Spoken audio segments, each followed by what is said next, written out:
Welcome to The Disruption Is Now. Join us on this enlightening journey as we explore how AI is impacting our jobs, careers, lives, and the human experience. Each episode, host Greg Matusky will converse with visionaries and innovators at the forefront of AI, diving into its challenges, opportunities, and impact.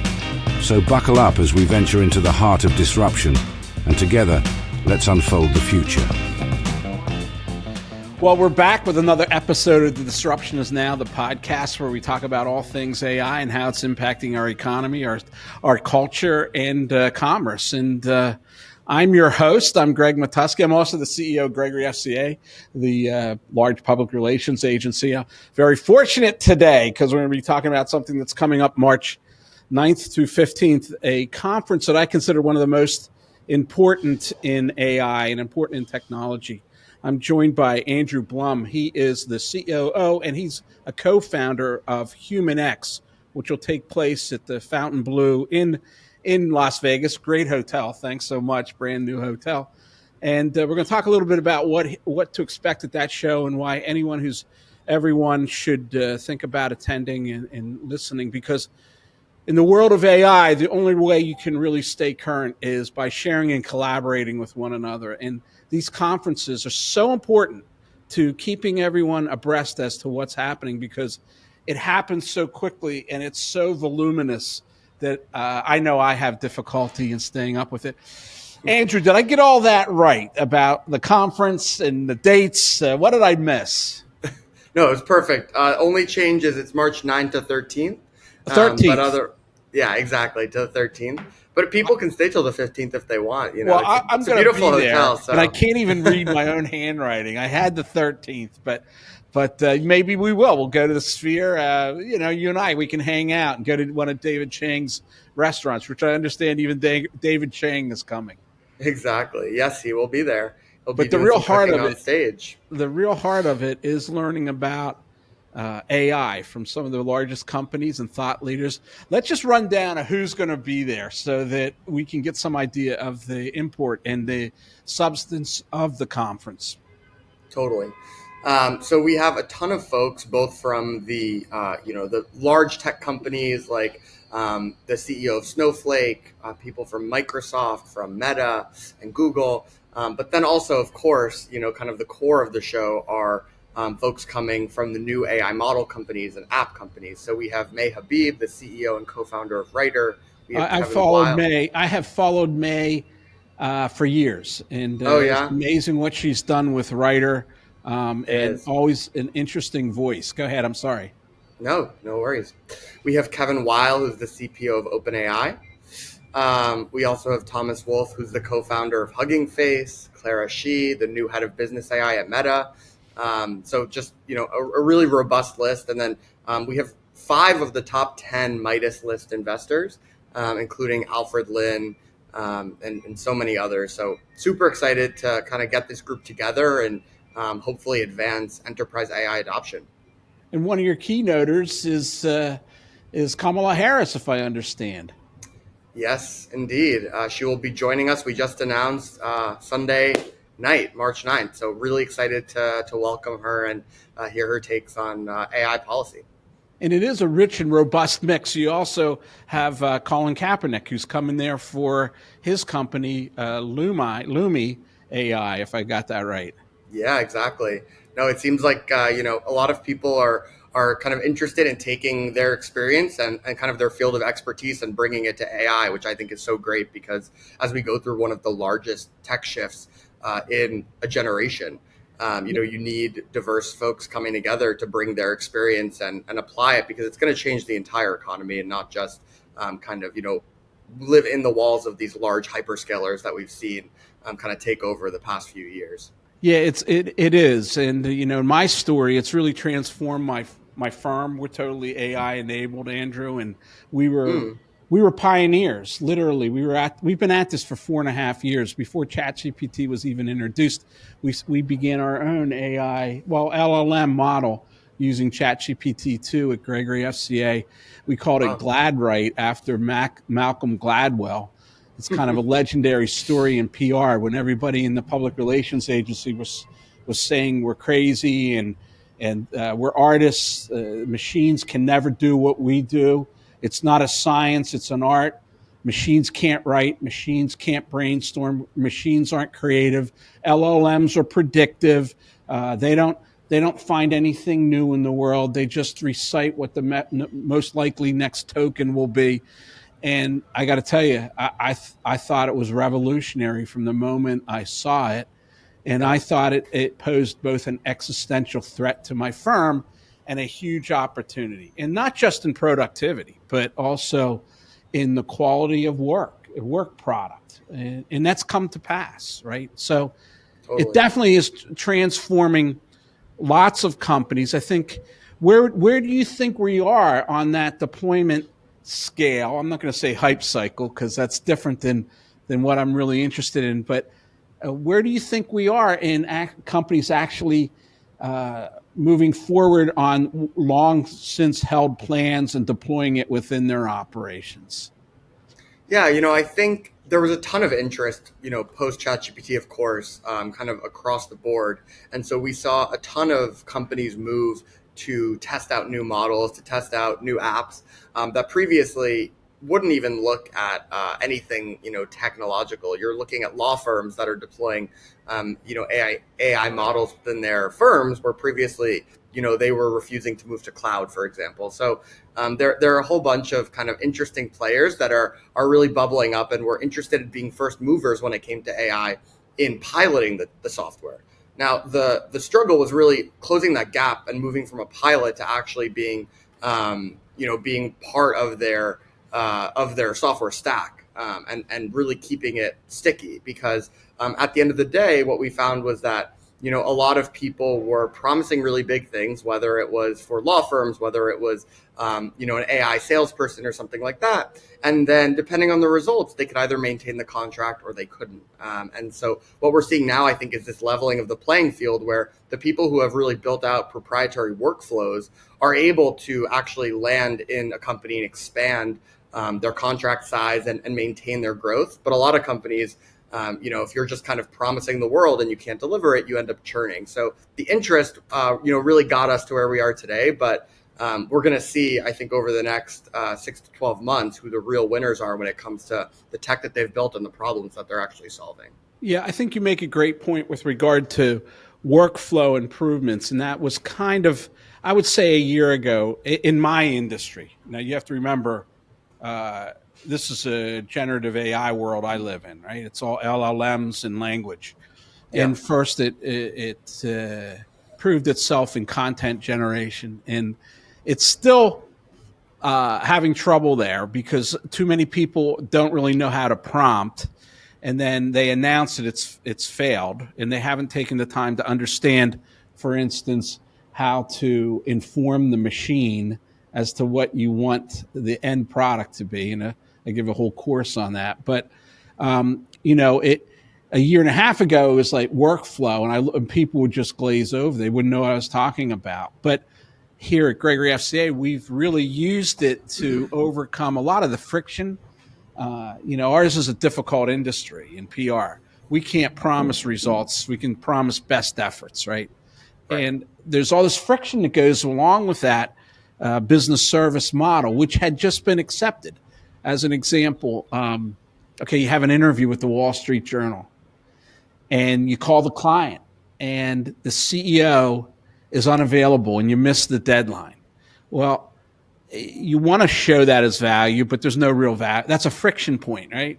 And today, with LLMs and having, customized, tailored prompts that know the company, that know the voice, that know the tone, that know the topic, that know the position, right? You can present, instead of calling the CEO, you can present him or her with 5 different options, written options that they could respond with. And that reduces the lift so greatly, and it eliminates the friction, and it increases the value between the provider and the client, that friction that always existed. So that workflow is what I find most intriguing. For individuals that want to for instance, make better arguments, more persuasive, better emails. That's better email marketing. That's one side. But this rethinking the business process with AI first is just fascinating. And that's why I'm looking forward to the conference. Go ahead. Exactly. No, I mean, and we haven't even touched on agents and the potential there. I mean, it's agents. It's talking about AI on the edge. Like, I don't know if you saw the recent announcement from Apple that they're working on a new cheaper iPhone that you can actually use to run a local model. Right. And obviously, DeepSeek kind of blew all of that up when they launched their model, and so now we have Apple kind of coming out and having a platform where you can run these models locally. I think we're going to see AI become ubiquitous everywhere. And I think we're going to really find those use cases where you can deploy LLMs and agents because, we're seeing the cost come down tremendously, and you're going to have AI in everything. Right. And the cost of intelligence, I think that's been a point made. It's just not, I think Altman makes that point, right? It's just not the cost of data or the cost of GPUs, but it's the cost of intelligence. The introduction of deep research by OpenAI 3 weeks ago is unbelievable. And I'm the evangelist within our firm, right? And I'm telling everybody, this can make you an instant expert with your client, no matter how technical their topic. You can do a research paper on deep research, and it's $200 a month. It's a little bit expensive, but still, you can get an MBA education, right, by getting a research report that it does for you, that arms you with the ability to speak at the client's level, peer to peer, all of a sudden, because it's done the background for you. And you can bring findings. You can make yourself more valuable. You can be at the table by showing, where holes are in the market, perhaps, or where their competitors are positioned and how you could counter position, or you could dovetail on a position. So in my business, it elevates your place if you do it right and gives you a place at the table that you could have never done if you were doing this with Google, right? I mean, maybe you could have cobbled together some of this information, but it certainly wouldn't have been in a narrative. And it certainly wouldn't have done it with the choice of language that meets the audience. So, I mean, it is amazing. Completely. And I think, when you think about, expertise, right? It gives you that expertise. But then, for instance, I run the sales team at HumanX. When I look at my sales people who are able to use the technology to really, amplify the number of messages they can send out, the tailoring that they can use, really like just volume and the breadth that they can access different customers. You can really see how if somebody isn't using the right tools, they could be, 100x behind someone who is using those tools. Absolutely. And so it really is about, being able to also upskill yourself, not just your business, but yourself and your own use of those tools. And I think that's a point that's often overlooked, is upskilling yourself. And I always make the point that one unintended consequence of AI is the creation of self-esteem among my team members. And what do I mean there? I mean that, let's say you're a junior member of a consulting firm, okay? Let's say you went to Stanford, okay? Like you yourself, right? There you go. Exactly. And you're a year out of college, all right? And you're working for a consulting firm, and you're very bright, very intelligent, but you still don't know the tricks of the trade. You still don't have that depth of understanding, perhaps, that can speak at the CEO's level or whatever. And the ability to create work product that meets that expectation without additional redlining, that's what we call it in public relations. If you can deliver something closer to the voice of the customer, in line with their expectations and exceed that expectation, professionals feel better in that situation and gain self-esteem. And it's amazing. I mean, we've had a reduction in turnover. This is an unbelievable number. I'll announce it next week at another conference I'm going to, of 54% in employee turnover. And you go, wow. What does AI have to do with that? Well, when you give your teammates tools that they can't get anywhere else, there's value in that. Secondly, when they go home feeling good about getting assignments done instead of getting kicked back from their boss or their client, they feel good about that.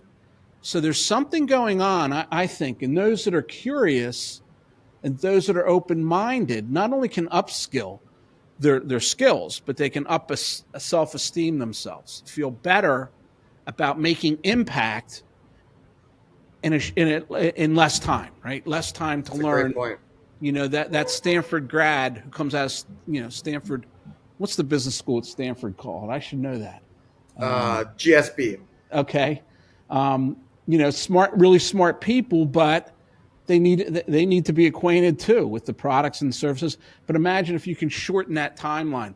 The enterprise becomes more successful and profitable. The clients become more grateful and appreciative, and the individual gains the self-esteem that they've been a part of the success of this organization. That's how much I think about it. But hey, I could be crazy. Anyway, so if I had to see one thing coming up at HumanX, and I love the name HumanX. You must be a Elon Musk fan. See that you called it X, but we won't go into that. But anyway, if I had to see one thing, what would you recommend? Ooh, that's a great one. So we have Kevin Weil of OpenAI on our main stage. He's going to be speaking with the CEO of Digits, which is an AI accounting firm, and they're just going to be talking about how AI is really transforming the business, and some new releases, I think, from OpenAI, which will be pretty exciting. And so he's going to be interviewing a AI accounting firm.